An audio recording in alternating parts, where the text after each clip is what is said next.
And welcome to the Rob Call Bottom Up Show. It's available on YouTube and Pacifica Radio Network and Progressive Radio Network and iTunes and Stitcher and SoundCloud. And the complete archives are available at opednews.com/podcasts. My guest for this show is Cindy Perlin. She's a licensed clinical social worker, a board certified biofeedback practitioner practicing in Albany, New York. She's a chronic pain survivor and author of the book, The Truth About Chronic Pain Treatments, the Best and Worst Strategies for Becoming Pain-Free. She's also the founder and CEO of the Alternative Pain Treatment Directory at paintreatmentdirectory.com. So great to have you on the show. Thank you for having me on. It's a pleasure. And we go back a ways. You used to attend the conferences that I organized on neurofeedback and brain biofeedback and brain research way back. Going back as much as 20 years ago. Mm-hmm. And I'm still doing brainwave biofeedback in my practice. Yeah, and I kind of, I was involved in biofeedback myself for many, many years. Actually, some of the first work I did was in neurofeedback in 1971, which dates me. But the thing was, neurofeedback is one person at a time, which is great. And you got to do that. But I kind of got burned out on doing the conferences and what have you. So I got into doing the media stuff that I do now with opednews.com and Bottom Up Show, which reaches lots of people. But it's really pleasing to have you on to talk about neurofeedback. And actually the focus of this conversation is going to be about how alternative healthcare has been suppressed and how that's becoming a really big problem. So we're going to talk about that, and you're going to start by talking about the history of this. Right. So there have been anti-competitive forces working against alternative medicine for literally hundreds of years. It started way back with the Salem witch trials because the women who were being persecuted were women who were healers, herbalists. And the men wanted their power back or wanted the power. But, more recently, it started at the founding of the American Medical Association in 1847. Prior to the formation of that association, the homeopathic physicians formed a society. And the first act of the American Medical Association was to ban homeopathic physicians from their society. And eventually what happened was that homeopathy was very popular. And for people who don't know, it's a system of medicine that was developed in Europe in 1827. And it's based on something called the law of similars, where you take a natural substance that would give a healthy person the symptoms of the person you're treating. And the idea is that your symptoms are your body's attempt to heal the problem, not the problem itself. So homeopathy, which is uses very, very, very diluted doses of the substance, homeopathy gives your healing system a nudge. That's the idea of it. And it's very gentle medicine. And it was really catching on in the early 1900s. Conventional medicine was using things like chloroform and mercury and leeches to treat diseases. And homeopaths were using these very gentle remedies. But in 1910, the Carnegie Foundation. One thing that you just described, I hadn't thought about it, but really homeopathy is a lot like vaccines. Yes, it is. And it's very interesting because a part of its history is that in 1918, the last really devastating pandemic that we had that killed about 25 million people worldwide, hardly anyone treated with homeopathy died. It was very rare. So I personally have a lot of faith in homeopathy now as a treatment for the coronavirus. And there are people talking about that and using that. No, be careful, because anytime you talk about anything alternative for the coronavirus, now YouTube and Google and Twitter, they're banning you or or labeling you. This is part of the conversation, really, just how. Right, I was going to get to that. So anyway, in 1910, the Carnegie Foundation and the Rockefeller family got together and funded a study called the Flexner Report. And basically what it did, the Rockefeller family was in the chemical industry and wanted to get into the pharmaceutical industry. And what the report did was it set out standards for medical schools and hospitals that basically homeopathic schools and hospitals couldn't meet. At the time, there were 44 homeopathic medical schools in the United States and 100 hospitals, and they all had to shut down because of the Flexner Report. I've heard of the Flexner Report before. Tell us a little bit more about it. How has it affected healthcare and medicine? Well, it basically defined, it was 1910, so it was a while ago when, a lot of the things that we have now medically didn't exist. But basically, it set certain standards, like standardizing treatment. Homeopathy is not a standardized treatment. It said, scientifically validated medicine, where it's very hard to do a study on homeopathy because it's generally individualized in its most sophisticated form.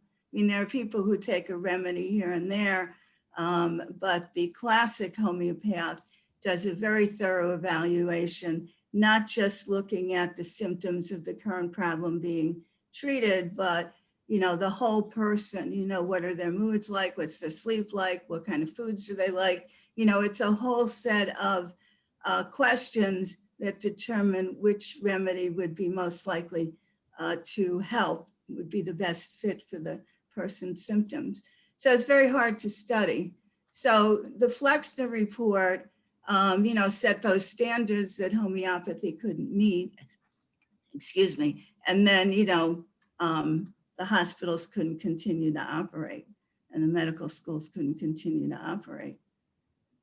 So that's just one example. Another example is the treatment of chiropractic over the years. When chiropractic first came on the scene in the late 1800s, again, the American Medical Association really went after chiropractors.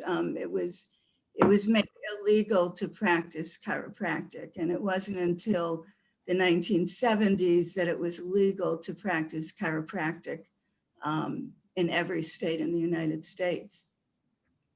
And now that it's legal, there's another way that they've managed to go after chiropractic, which is that all of the non-physician medical providers have had their fees frozen since managed care came on the scene around 1980.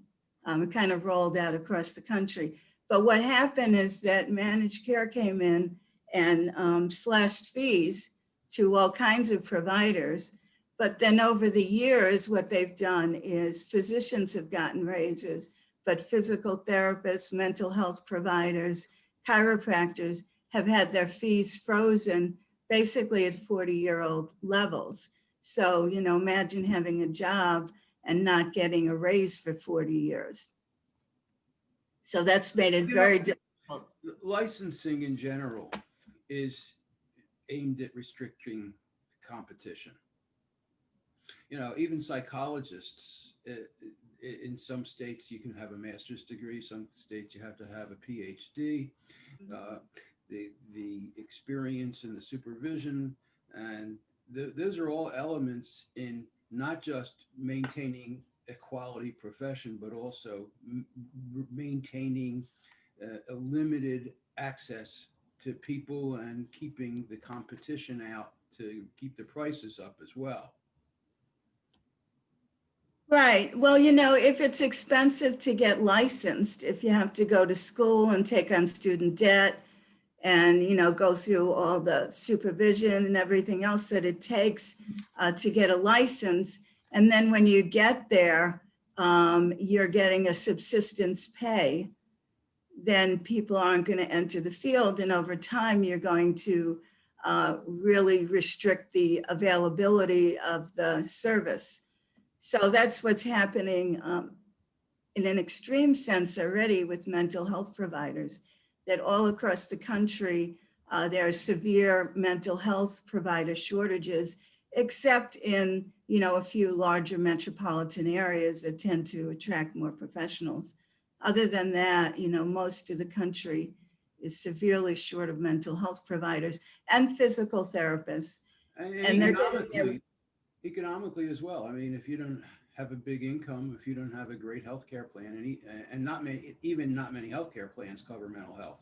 I mean, this is an issue that's really huge, and it's this is this is the bottom up show. The idea of controlling the ability to become a healer is a top down idea, and restricting access is a top down idea. For example, you want to help people by massaging them, you've got to spend you got to get a training for 600 hours, get supervision. I was looking into this for a friend recently, and it's $10,000 to get the training to become a massage therapist. And massage therapists are great, but there ought to be multiple pathways to get in, and that should apply in a lot of different areas. I mean, but it's gotten even worse more recently. And I wrote an article the other day about COVID-19 vaccines, because there's a lot going on with that. In the US, they've invested in 6 different ones from mostly big companies. But there are over 300 in stages of development throughout the world, and different ones are being used in different countries. If they're in a hurry, if they want to do this Operation Warp Speed here in the United States, they might consider not just requiring FDA approval, they might accept European approval, or Japanese approval, or even Chinese approval, although, Trump is trying to make China the enemy. But I mean, if they're really in a big hurry to get vaccines to everybody, they could be doing it. They could be doing it a lot faster if they didn't stay just with the FDA. And my experience with the FDA is, back in 1993, I was invited to go to Russia to meet with people in the field of biofeedback. And I was invited by Mark Stark, who at the time was the head of the Russian Academy of Biocybernetics. And when I got there, within a day or two, I went and had a meeting with the head of the counterpart in Russia, which would be NIH, the Russian Academy of Medical Sciences, and I think that's what it was called. And when I got back to the United States, I get a call from the FDA that they want to see if I can help them get Russia to adopt all of FDA policy. FDA is like this evangelical organization that wants the whole world to use their criteria. And the reality is, there are drugs that are approved for use in other countries that the FDA has not approved. And so people in Europe, for example, will have access to medication that the people in the United States just don't have access to. Or people in Mexico, let's say, they'll have access over the counter to drugs that in the United States are only available by prescription. I mean, this is not a black or white issue. And so I think it's really important to have a conversation about what the rules are and what the requirements are. And the idea that it's getting even tighter and more controlled, which means more top-down centralized control, is a real problem. And I think we've got to start looking at that and respect people and let them be able to make their own decisions, and perhaps provide and require information about medications and about different services, but let people decide, and let them decide whether they want to get it, and then require the insurance companies to pay for it if the people want it. Right. I mean, I agree with that, but, the thing is that It's not the whole regulatory structure right now. Its official reason for being is to protect the patient. But the real reason is to protect the bottom line of the pharmaceutical companies.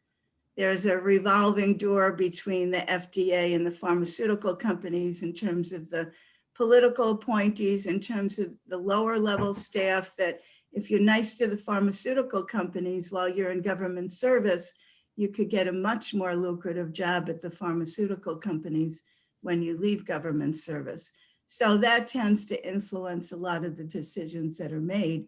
The other thing that influences decisions is that a lot of the FDA budget comes from a program to accelerate approval of new medications. So, you know, the more of that they do, the more money the FDA gets. And that is an incentive to squash alternative ways of healing people. Yeah, And you're not supposed to even use the word healing in conventional medicine, because, you know, the idea is let's just treat the symptoms and then we'll have customers for life. yeah, really. You know, before we started this interview, we were talking about Robert Whitaker, and he wrote an incredible book that described the the massive. Uh, what was the title of the book? Do you remember the Anatomy of an Epidemic, Anatomy of an that one. Epidemic? Yes, Mhm. I interviewed him years ago, twice, because I felt it was such an important message that he brings, that the pharmaceutical industry creates a lot of disease.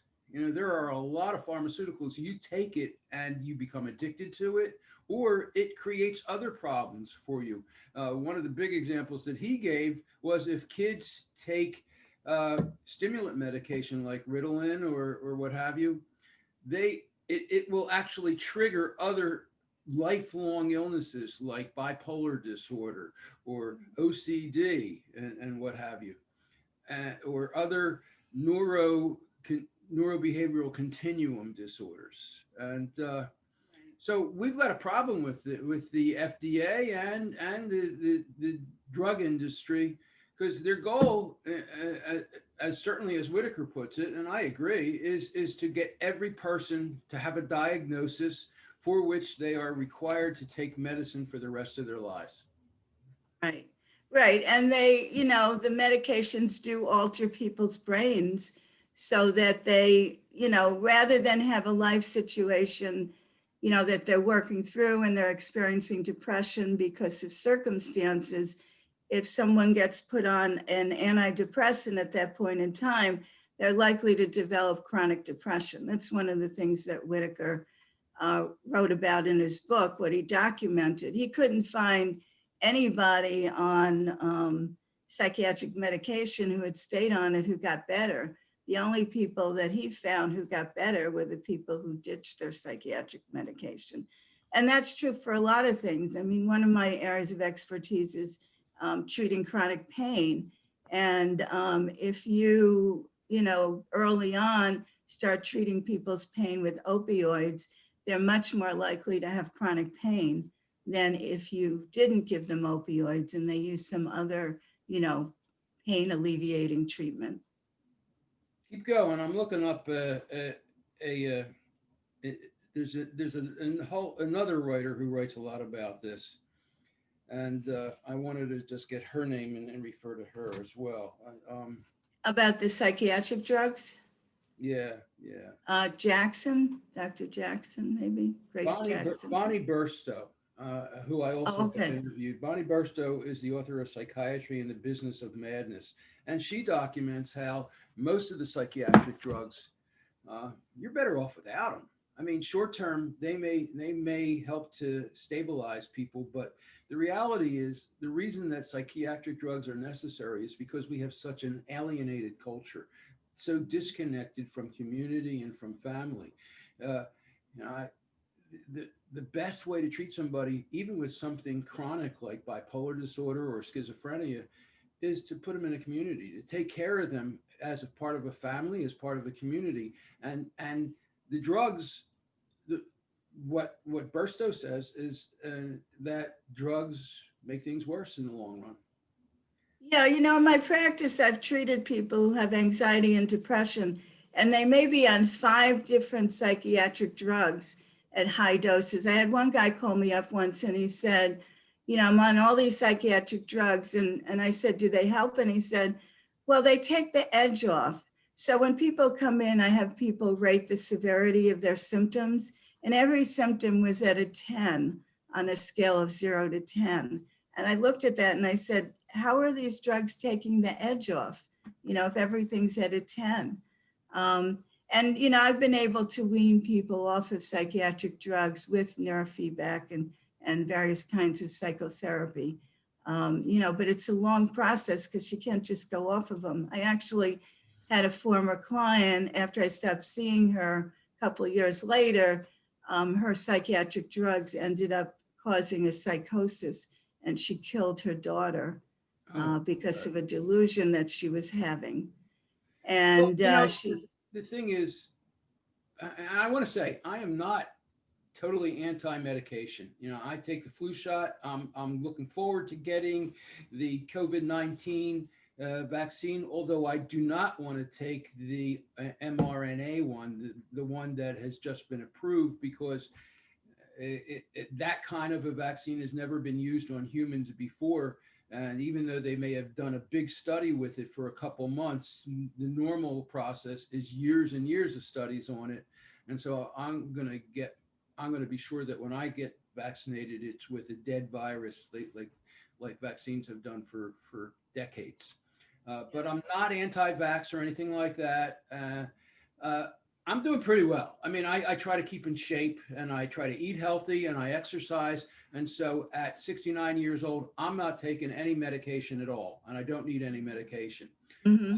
Although some docs have tried to put me on meds, like I had a little higher cholesterol, and so they wanted me to be on statins, and I found out that you can take red rice yeast and CoQ10, and it'll do the same thing. And my cardiologist says fine, and he's happy with the results that I have with that. And so I'm off all medications, and I don't Yeah, think there that's are many great. people my age who are, but that's because I've informed my doctor that I don't want to have to be on any medications that I don't need to be on, and I'm looking for alternatives to it. So, and they're there. They are There there, are, there are. and you have to work at it. It is not easy. And back about 15 years ago, I had an opportunity to create some public polling with the Zogby organization. And I put in some questions because back then I was still very involved in biofeedback. And I put in questions about, would you rather have the doctor tell you what to do, or would you rather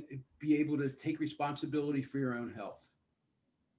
And what I found, which really surprised me, was that conservatives were more likely to want to be able to take control of their own health than liberals. And that was an interesting discovery for me. The Mhm. liberals wanted to be told what to do. And so what it made me realize, because I've done a lot of interviews about authoritarianism since then, is that the idea that the doctor's going to tell you what to do, and you're going to listen and take whatever the doctor says, that's an idea that I think comes also from the authoritarian way that we're taught in schools. The teacher knows. Mhm. And I think that part of the concept of alternative healthcare is we have to be responsible for our own health. And with biofeedback, which I was involved with for many years, from about 1971 until 2007, so what was that work? 36 years. It's work. If you want to use biofeedback, which I absolutely believe in, biofeedback is a technology which helps you to learn to develop greater control over your physiology, so your mind can control your body better. And it can help you to get rid of headaches, it can help you to rehabilitate if you've had a stroke, and help you change your attention level if you've got ADD and have trouble focusing. It can help you deal with depression. There are all kinds of things that biofeedback and neurofeedback can do that are amazing. But it's not like a pill. You don't just pop a pill in the morning and you're done. It takes work. It takes training. If you want to become an athlete, you got to train. If you want to have a healthy body, you got to work at it. Now, once you get good at it, and once you get regular at it, it's not really work. It's just your habit. It's a new habit. But Right, alternative right. healthcare can be like that. It can take time, and I think that that's something that a lot of people don't want to do. I just had a friend of mine call me yesterday and tell me he had a heart attack.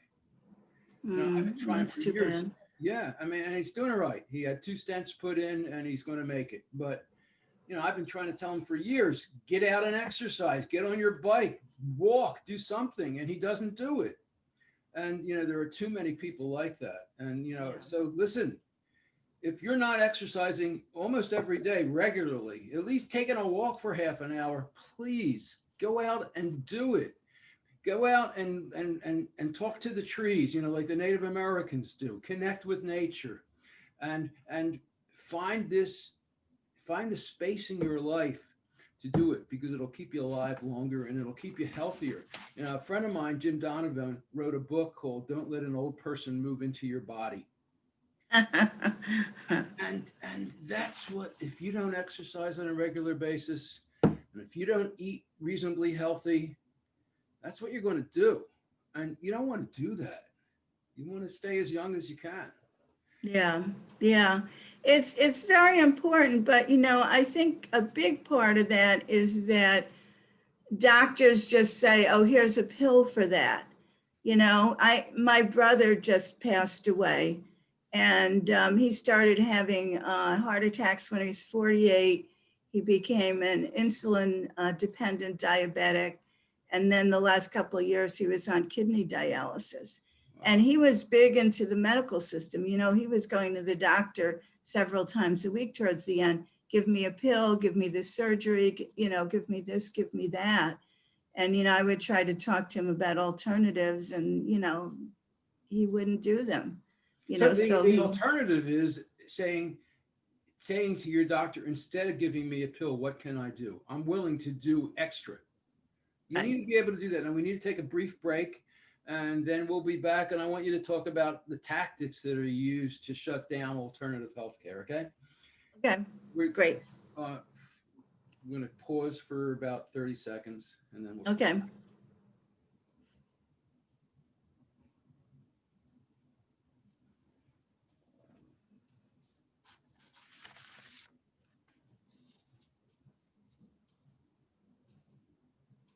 And my guest for the show is Cindy Perlin. She's a licensed clinical social worker, board certified biofeedback practitioner practicing in Albany, New York. She's a chronic pain survivor and the author of The Truth About Chronic Pain Treatments, the best and worst strategies for becoming pain free. She's also the founder and CEO of the Alternative Pain Treatment Directory at paintreatmentdirectory.com. So tell us, what are the tactics that they use to keep alternative healthcare from being available and shut it down? Well, one of the ways is to just make something illegal. So that's been a really common tactic. Like it's illegal in California to treat cancer with nutrition, even to this day. That started after Laetrile, which is a vitamin, became very popular for treating cancer. That they made it a felony for doctors to treat with nutrition. Um, Chiropractic was illegal. Acupuncture was illegal. Marijuana is still illegal in a lot of the country. These were marijuana at one point was in hundreds of pharmaceutical products to treat all kinds of ailments. And in 1941, it was criminalized. So, just make something illegal that will get rid of it. I mentioned earlier how you can define medical standards so that you eliminate a therapy, as they did with homeopathy. It didn't disappear, but in the United States, but it kind of went underground. You can also lie.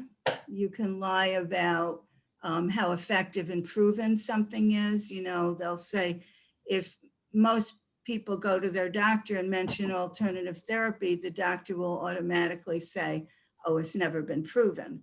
And for many things, chiropractic, acupuncture increasingly, massage increasingly, Low-level laser therapy has had over 400 randomized controlled studies saying that it's effective.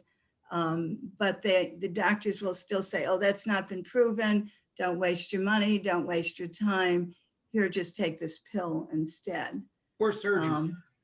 Right, or surgery, you know.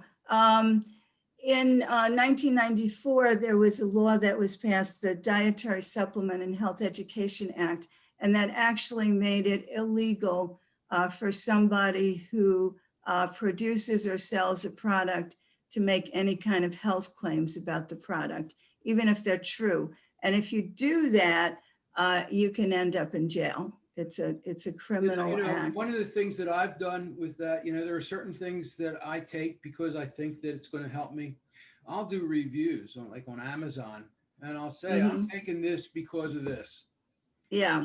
While the manufacturer can't make the claim, a commoner doing a review can. So it's one way I think that you can get around that.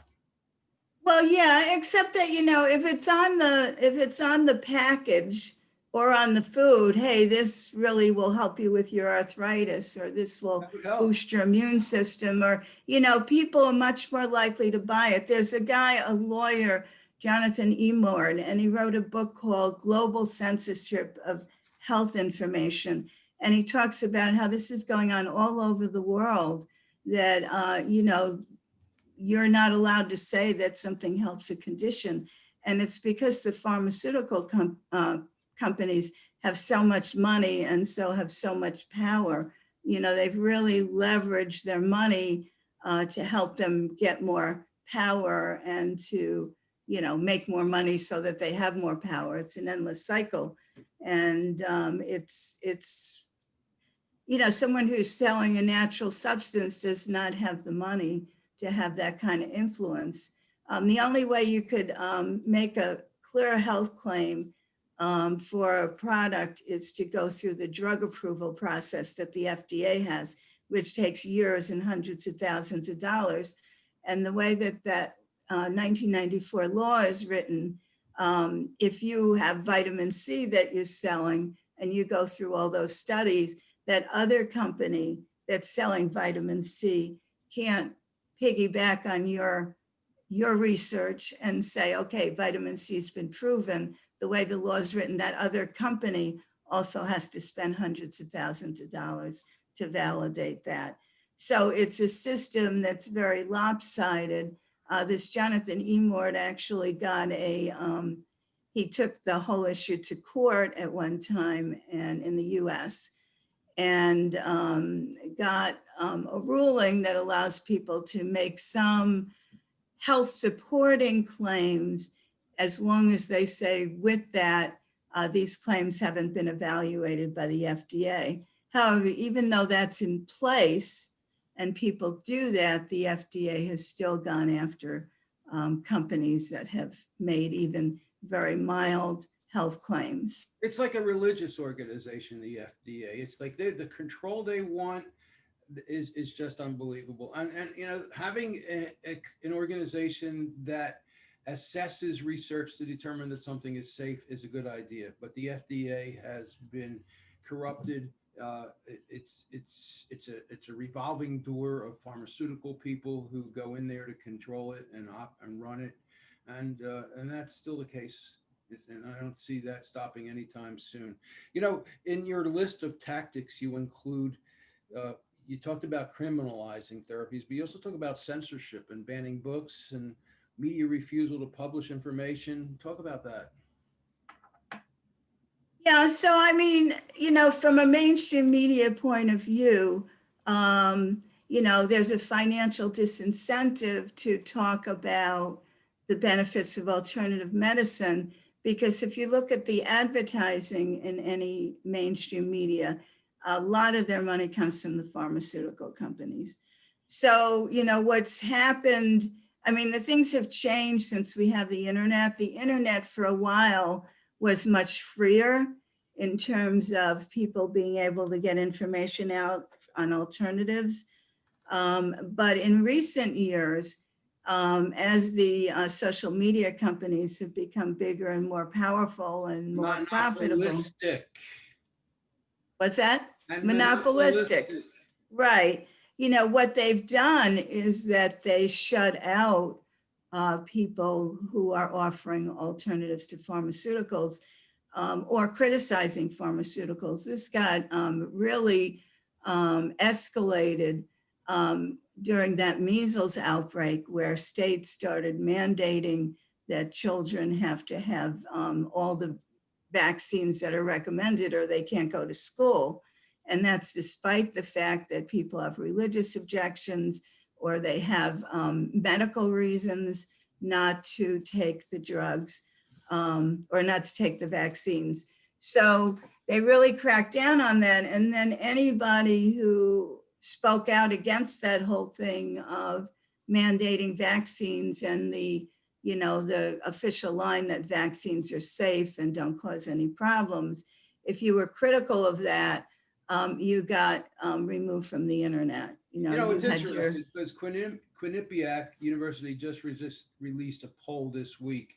And what they found was an average of about 20% of the population was not going to take the COVID-19 vaccine. They weren't going to take it. And they broke it down, 32% of Republicans and 7% of Democrats. So even though the Republicans are all saying, hey, our Lord and Savior, Donald Trump is amazing and wonderful and the best president in the world, look how he created this vaccine, a third of them are not going to take it. right. I think it also proves my polling that the Democrats are a lot more likely to go along with it. And I would love to see a poll that looked at which vaccines people were going to take, but my concern is that there's not enough people who have information about it, and which is why I'm going to repeat it again. The new vaccine that just was approved, the Pfizer vaccine, it's an mRNA vaccine that is really untested. It's an experiment. Some people call it the vaccine that turns humans into GMO because it changes their RNA. And wow, that's kind of scary.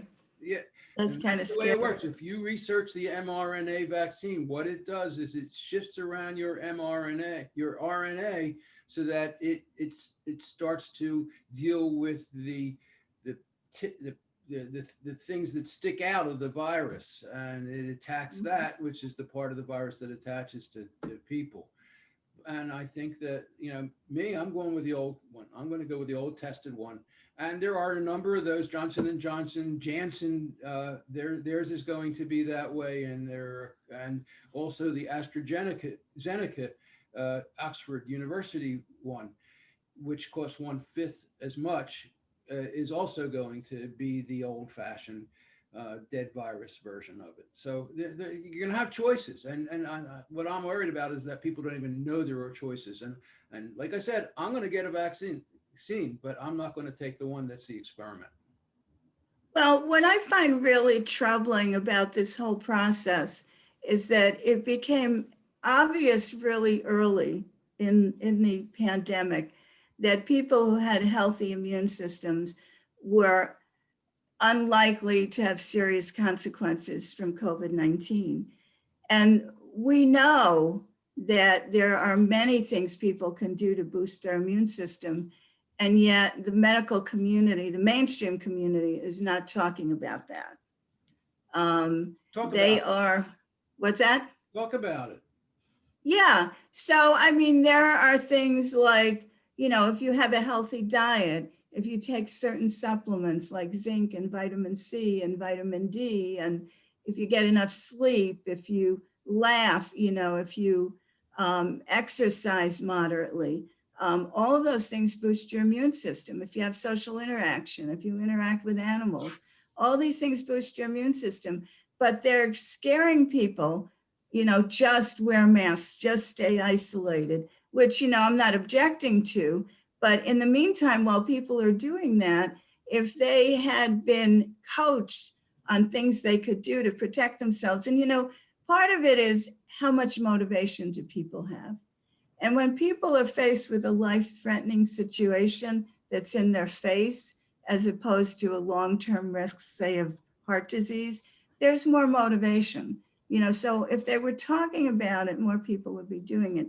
And there's one intervention in particular that's really critical that could probably reduce the death rate by about 90%. And that's supplementing with vitamin D, because there are now numerous studies out there that say that patients who have sufficient vitamin D levels are 10 times less likely to die than people who have vitamin D deficiency. And vitamin D is something your body produces naturally when you get sunlight.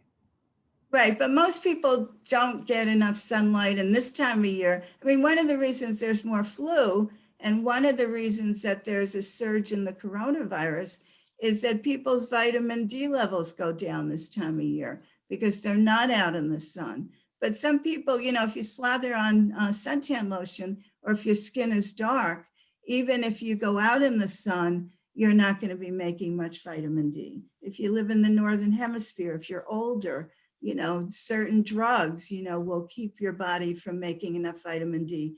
So a huge proportion of the population is vitamin D deficient, and it's cheap.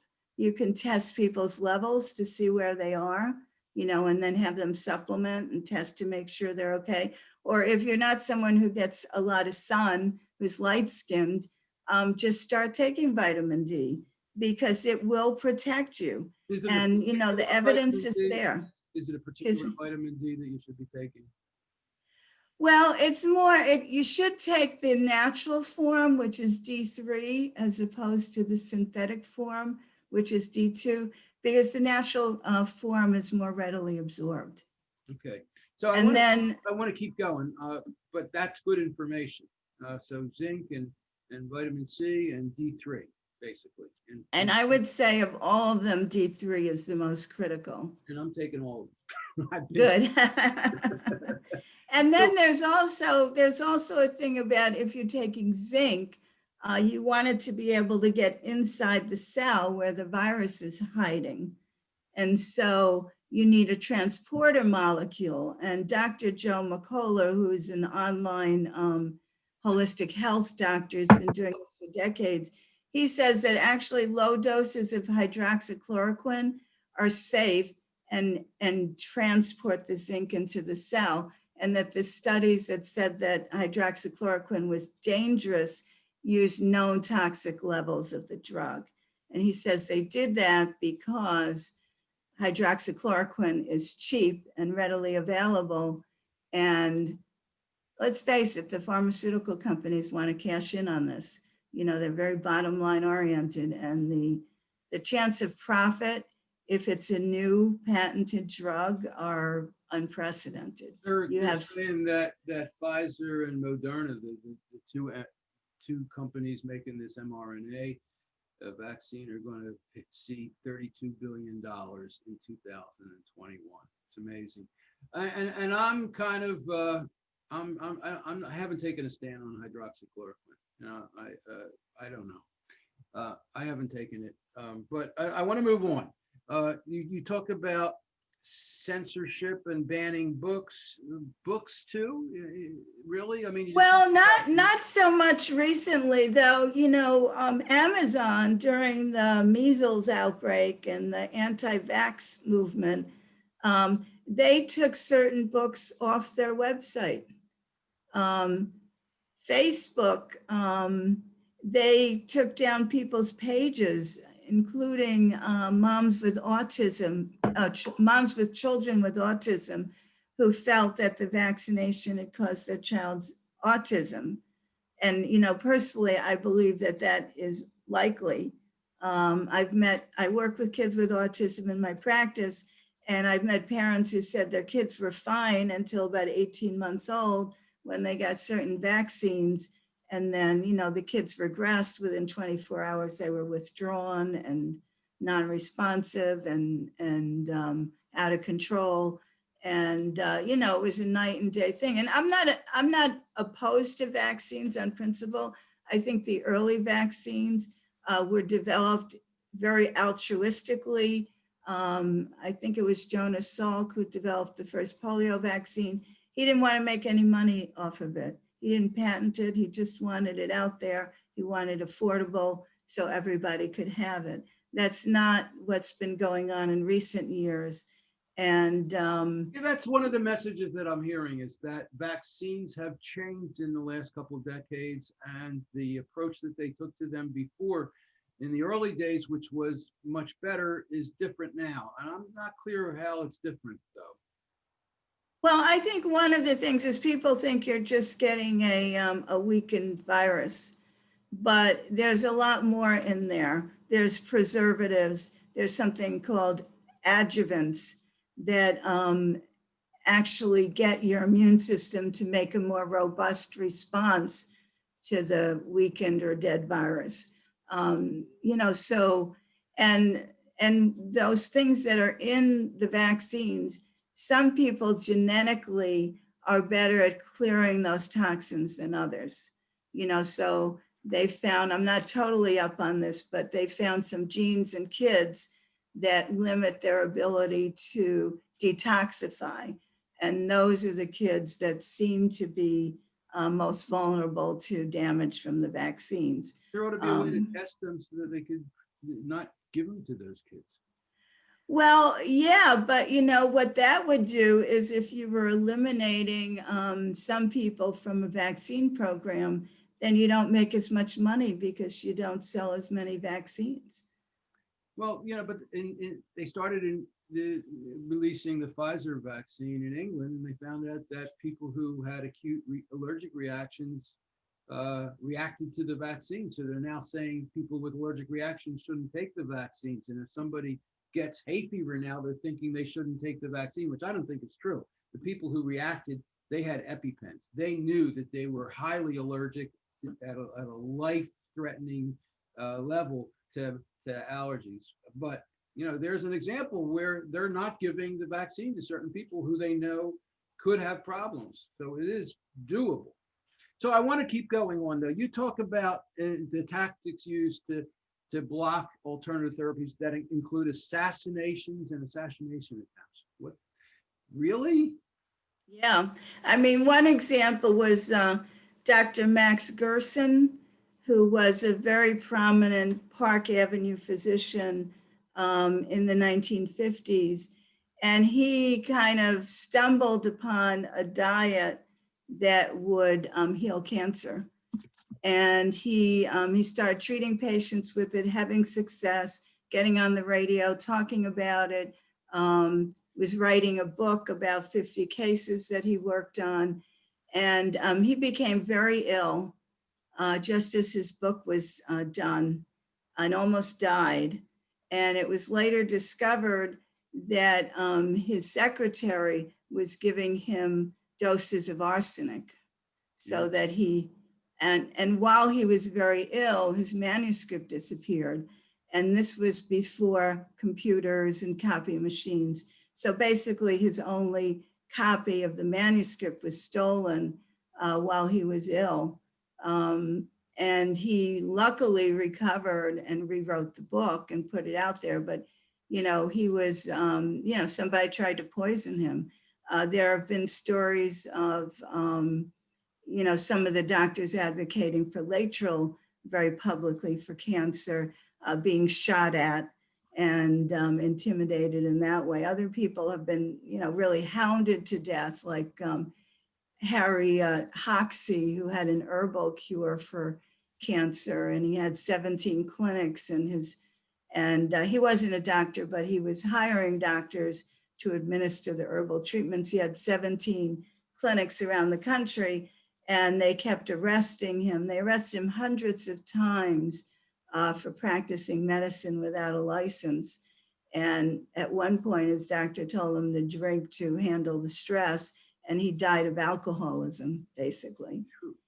More recently, a few years back, there were 13 holistic doctors who either died under suspicious circumstances or disappeared and were not heard from. And it was all within a period of about a year, and they were all advocating for some kind of alternative treatment for cancer. So, there's been all sorts of things like that going on over time. That's scary. So you're talking about how recently things have changed too during this pandemic. You've talked a little bit about it. Tell us more about uh, the you talk about one company owner who was investigated by the FDA, FBI, and Homeland Security and charged with wire fraud, making false claims, and harming people. Talk about that. Okay, so actually I found out about this situation because I have a product that I really like that I've been buying for a couple years that's an immune boosting product. And I don't want to identify the company because of their legal issues, but I was buying this product and I wanted to get it during COVID. I wanted to replenish my supply because I'm interested in boosting my immune system right now. And I couldn't find it. It was sold on Amazon. I couldn't find it there. I couldn't find it in an internet search. What I did come across was that the product had been removed from the market because of some regulatory problem. So the other day, and it's back on the market now, but the other day, I called the owner of the company and I asked him what was going on. And basically, on his website for his product, he had somebody who stated, "I feel safer taking this product during COVID."